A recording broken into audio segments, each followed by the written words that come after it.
Le président arrive dans le village de Martel, accueilli par le son des cloches et des habitants triés sur le volet, impatients de le rencontrer. Bonjour. Bonjour. Comment allez-vous? Merci pour votre soutien Raphaël. parce que je dois dire que oui, grâce à ça quand même. Ouais. Merci pour tout. Tenez bon.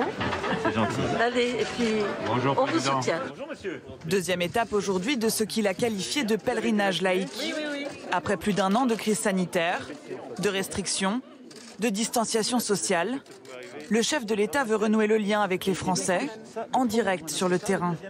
Les jeunes souffrent, ils n'ont plus de petits boulots, les étudiants sont mal. C'est pour ça que, non, on a essayé de faire le maximum, mais vous avez raison de dire qu'ils ont, pendant la crise, beaucoup souffert.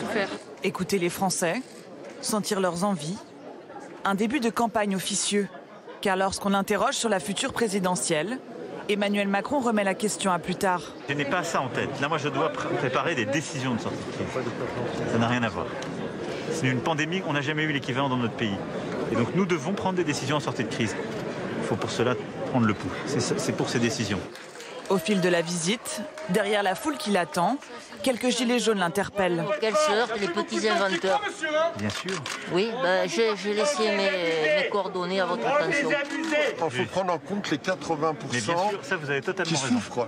Voilà. Écoutez, c'est ce que j'ai essayé de faire aussi avec le grand débat. Affronter le mécontentement, c'est aussi une façon pour lui de défendre son bilan. Dites-moi, qu'est-ce qui ne va pas? Je suis retraité, vous avez 3,08 € d'augmentation par mois. Avec ça, on va loin. Hein. Non, mais Non, mais quoi? il faut qu'on les... Ils ne baissent pas. Ah ben, l'augmenter de 3 € par mois, avec ça, j'ai un pouvoir d'achat énorme. Est-ce que vous payez la taxe d'habitation? Non? Eh. Oui, mais alors? Non, mais oui. Mais y a Je tout me qui fais augmente. engueuler parce que votre retraite ne Mais monte c'est pas. normal, vous êtes président. Je ne peux pas la monter, votre retraite. Il faudrait qu'il y ait plus de gens pour travailler alors qu'on dépense déjà plein. Mais oui, non, mais Et déjà, moi, je veux m'assurer qu'elle ne baisse pas dans l'avenir. Le chef de l'État veut aussi se montrer proche des Français, accessible. Oh, comment vas-tu? Ça va Emmanuel? Merci encore pour ta truffe. Ça va? Elle était bonne? Ah, délicieuse. Un café, un verre d'eau. Rapido, en passant.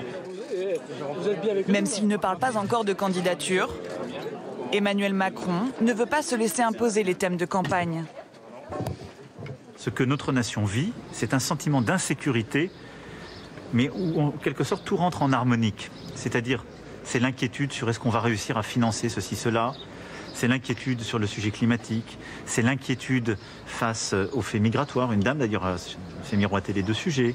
C'est l'inquiétude culturelle et c'est l'inquiétude liée aux faits divers. Tout ça, au fond, correspond à un même sentiment dans notre pays.